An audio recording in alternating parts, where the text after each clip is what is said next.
अब नारद जी जैसे सुना रहे थे, इतने में नारद जी कहते हैं कि प्रभु जैसे मैं घूम रहा था, जाते जाते कहीं पर भी मुझे अच्छा नहीं लगा।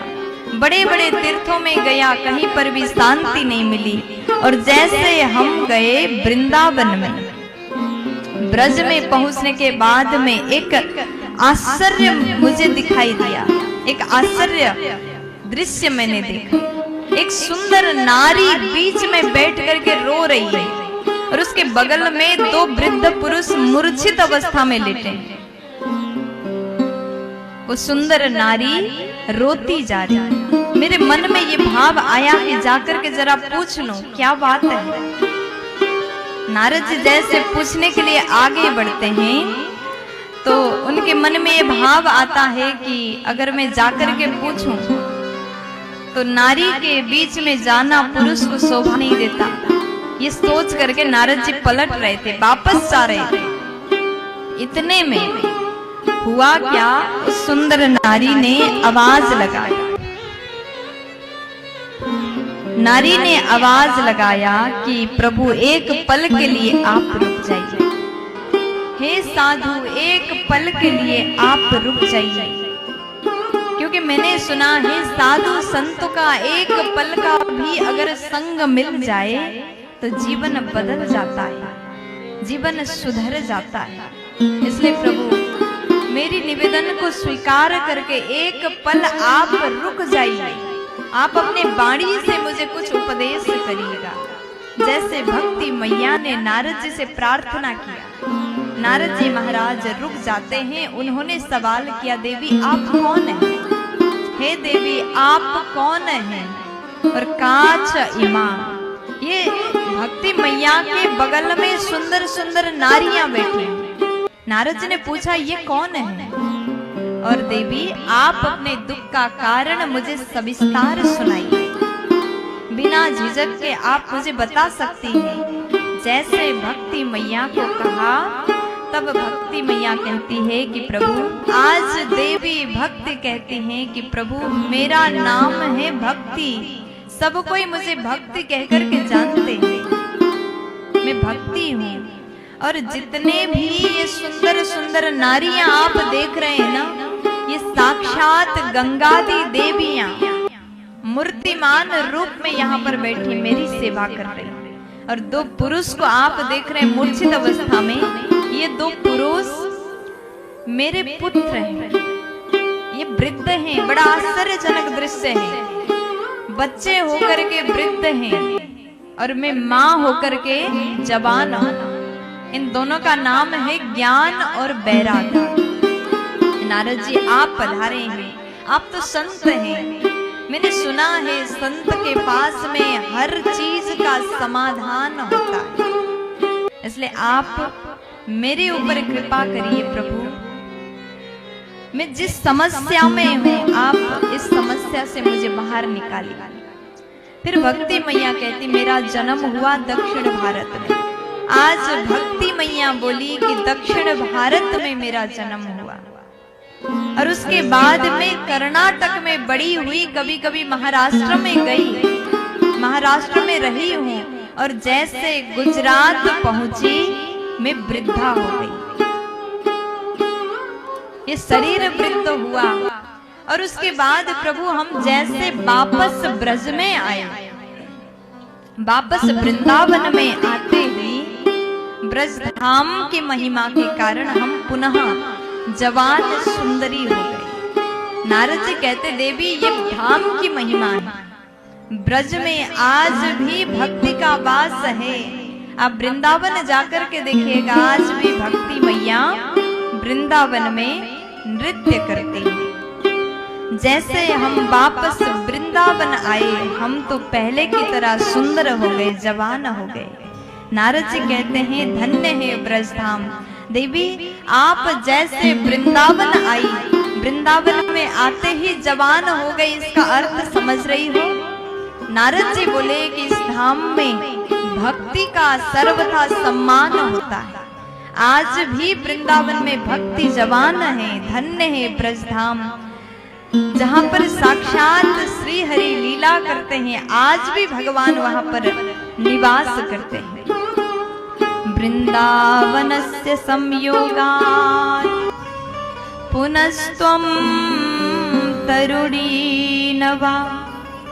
धन्य है श्री धाम वृंदावन, जहां पर सर्वथा भक्ति नृत्य करती है, भक्ति माँ झूमती है ब्रज में। इसलिए वृंदावन धाम में आप जाना तो भक्ति के साथ में जाना।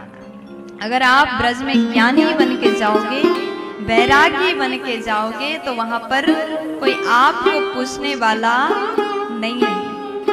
देखा, नारद जी बड़े दुखी लग रहे हैं, बहुत जल्दी जल्दी भाग रहे हैं। कहाँ?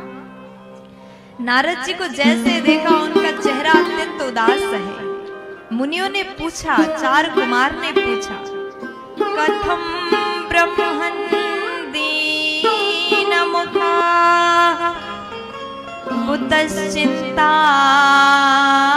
कुतश्चिन्तातुरो भवान् त्वरितं गम्यते कुत्र कुताशागमनं तव। नारद जी को मुनियों ने पूछा कि हे ब्रह्मन, आप आज इतने दुखी क्यों लग रहे हो? वैसे नारद जी महाराज सदैव प्रसन्न रहा करते हैं, हाथ में बीड़ा लेकर के नारायण नारायण संकीर्तन करते रहते हैं। लेकिन आज जैसे नारद जी को दुखी देखा तो मुनियों ने पूछा कि आज आपको क्या हो गया? जैसे किसी का कोई सामान चोरी हो जाए तो व्यक्ति कितना तड़पता है, कितना व्याकुल होता है, वैसा ही चेहरा नारद जी का लग रहा है। अब नारद जी ने जैसे सुन लिया, अब नारद जी क्या कहते हैं कि देखो मुनि कुमार भी उत्तम है, ये जान करके मैं पृथ्वी में भ्रमण कर रहा था। नारद जी ने जगह का नाम बताया, वो कहाँ पर घूम रहे थे? पुष्करम च प्रयागम च।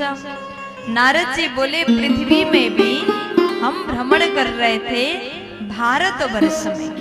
देखो पृथ्वी तो बहुत बड़ा है। नारद जी ने कहा कि पृथ्वी सर्वोत्तम है, 14 भुवन में पृथ्वी उत्तम है, और उस पृथ्वी में मैं भ्रमण कर रहा था। और जब नाम लिया तो भारतवर्ष के तीर्थों का नाम लिया। पृथ्वी तो बड़ा है, वो कहीं पर भी घूम सकते थे, अमेरिका जा सकते थे, लंदन जा सकते थे, कहीं भी जा सकते थे। लेकिन नारद जी कहाँ गए? पुष्कर गए। तीर्थों का गुरु पुष्कर में नारद जी गए, तीर्थों के राजा प्रयाग में नारद जी गए। श्रीरंगम सेतु बंदनम एवमादिषु तीर्थेषु भ्रममाणस इतस्ततः। बड़े बड़े तीर्थों में जैसे देवर्षि नारद जी गए, नारद जी कहते हैं कहीं पर भी मुझे शांति नहीं मिली। क्यों शांति नहीं मिली? क्योंकि सत्य नहीं है। आजकल लोग झूठ बोलना इतना आदत बन गया, झूठ के बिन हमारा काम नहीं चलता। दिन भर में अगर 4-5 झूठ नहीं बोलते तब तक मजा नहीं आता, क्योंकि सबका आदत बन गया झूठ बोलना। जहां झूठ की आवश्यकता नहीं वहां पर भी हम लोग झूठ बोलते हैं। इसलिए नारद जी कहते हैं पृथ्वी में तीर्थों में जाकर के भी शांति सुकून इसलिए नहीं मिली क्योंकि हम लोग झूठ बोल रहे हैं। सत्यम नास्ति तपः शौचम, तपस्या नहीं है। हम लोग तपस्या करना नहीं चाहते, पवित्रता नहीं है, दया नहीं है, दान नहीं है। हम लोग काम करते हैं तो केवल अपने पेट को पालने के लिए करते हैं, चाहे अन्याय से करो, झूठ बोल के करो, पेट भरना चाहिए। ऐसी मानसिकता हम लोगों ने बनाया। इसलिए धरती में तीर्थों में भी जाओ तो वहां पर शांति नहीं है। नारद जी कहते हैं अगर आपको अपने जीवन में सुकून चाहिए, शांति चाहिए, तो सच बोलने की कोशिश करिए, सबके ऊपर दया करने की कोशिश करिए, अभ्यास करिएगा। किसी के दुख को देख करके आपको भी कष्ट हो रहा है तो समझो कि आपके भीतर दया भाव है। समस्त प्राणी मात्र में दया करने की कोशिश करिएगा। अगर आप ऐसा करते हैं तो आप अपने भीतर शांति को प्रकट कर सकते हैं। प्यार से बोलो